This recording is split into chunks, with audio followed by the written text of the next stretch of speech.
নমস্কার বন্ধুরা, সুবলয় রান্নাঘরে আপনাদের স্বাগত। আজকে আমি বানাবো একটা নিরামিষ সবজি, যেটা আমি মশলা ছাড়াই বানাবো। আমি কোনো মশলাই ব্যবহার করব না, শুধু আদা বাটা দেবো। তো দেখুন আমি কেমন করে বানাচ্ছি। আমি কড়া বসিয়ে দিয়েছি উনুনে, কড়াটা গরম হয়ে গেছে। দিয়ে দেবো সর্ষের তেল, দিয়ে দেবো অল্প হলুদ, আর এই বেগুনটা আগে ভেজে তুলে নেব।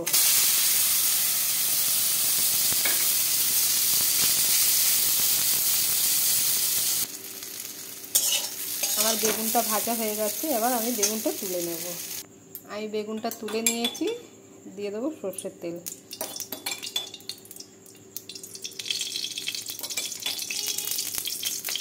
আমি 2 চামচের কম দিয়েছি তেল। ফোড়নে দিলাম তেজপাতা, শুকনো লঙ্কা, আর দেবো 5 ফোড়ন, দেবো অল্প হিং।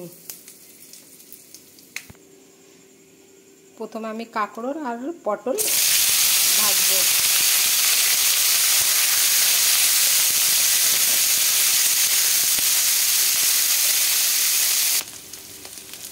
এখানে আছে আমার আলু, পেঁপে আর বিনস।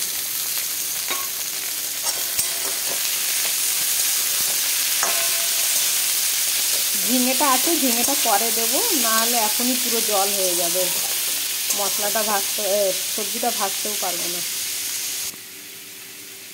দিয়ে দেবো হলুদ গুঁড়ো,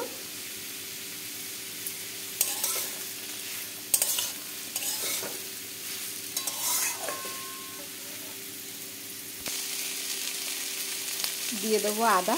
আমি আদা গ্রেট করে রেখেছি, আদা দিলাম।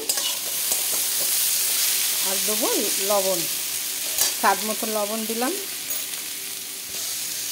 3টে কাঁচা লঙ্কা দিলাম, চেরা কাঁচা লঙ্কা 3টে। দেবো অল্প চিনি, স্বাদটাকে ব্যালেন্স করার জন্য আমি চিনি দিলাম।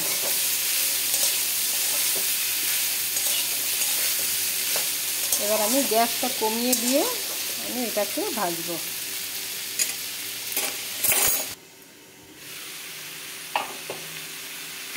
আমি ঝিঙেটা দিয়ে দিয়েছি।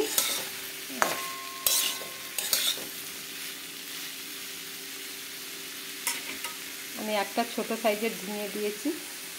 এবার ঢাকনা বন্ধ করে আমি সেদ্ধ হতে দেব।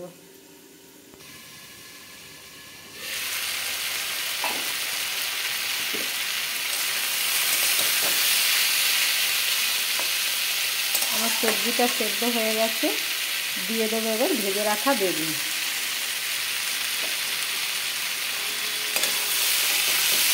বেগুন দিয়ে আরও 2 মিনিট আমি ঢাকনা দিয়ে রাখবো।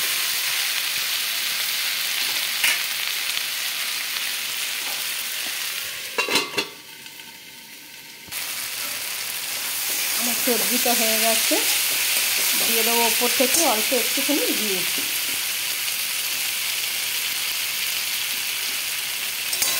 এবার আমি অন্য একটা পাত্রে ঢেলে নেব। এই নিরামিষ সবজিটা যে কোনো খাবারের সাথেই ভালো লাগবে, আপনারা একবার ট্রাই করতে পারেন। যদি আপনাদের আমার এই ভিডিওটা ভালো লেগে থাকে, তাহলে লাইক, কমেন্ট, সাবস্ক্রাইব অবশ্যই করবেন। ধন্যবাদ।